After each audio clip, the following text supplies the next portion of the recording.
Hey everyone, welcome to my channel creativity with রাই।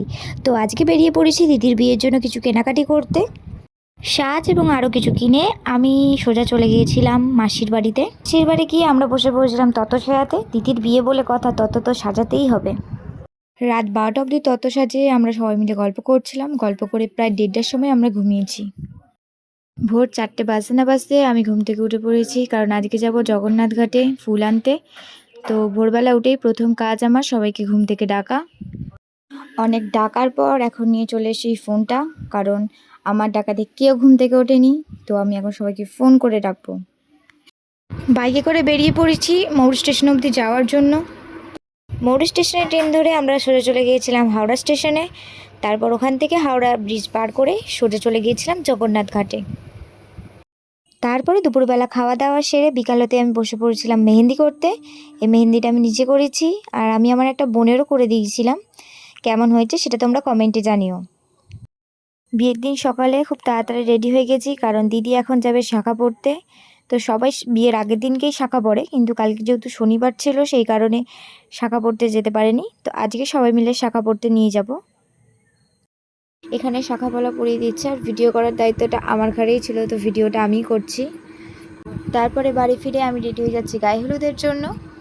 তারপর আর একটা দিদির মেহেন্দি করার দায়িত্ব আমার ঘাড়ে এসেই পড়ে। তো সিম্পলের মধ্যে দিয়ে একটা মেহেন্দি ডিজাইন করেছিলাম, কারণ খুব তাড়াতাড়ি ছিল। তারপরে দিদি গায়ে হলুদ শুরু হয়।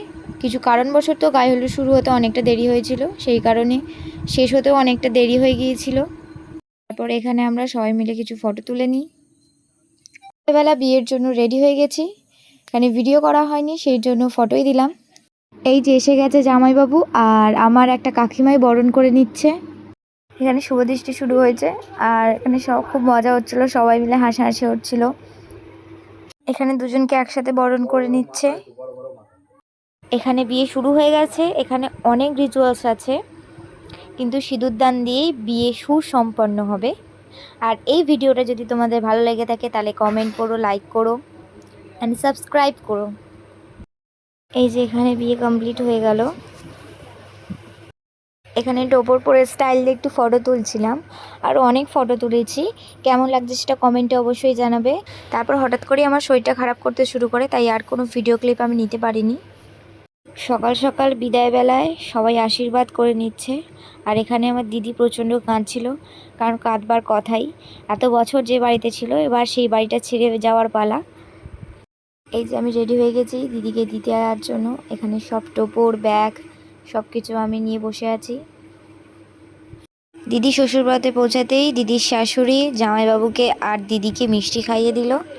এখানে আরও রিচুয়ালস ছিল, বরণ করা, দুধ বদলানো, সব রিচুয়ালস কমপ্লিট করে দিদি দুধে আলতা পায়ে শ্বশুরবাড়িতে প্রবেশ করলো। তারপরে এখানেও সবাই দিদি আর জামাইবাবুকে আশীর্বাদ করে নিল। তো দিদি বাড়ি থেকে চলে এসেছি বাড়িতে, এসে স্নান করে নিয়েছি। তো আজকের ভিডিওটা এই পর্যন্ত, আবার দেখা হবে নতুন কোনো ভিডিওতে। টাটা।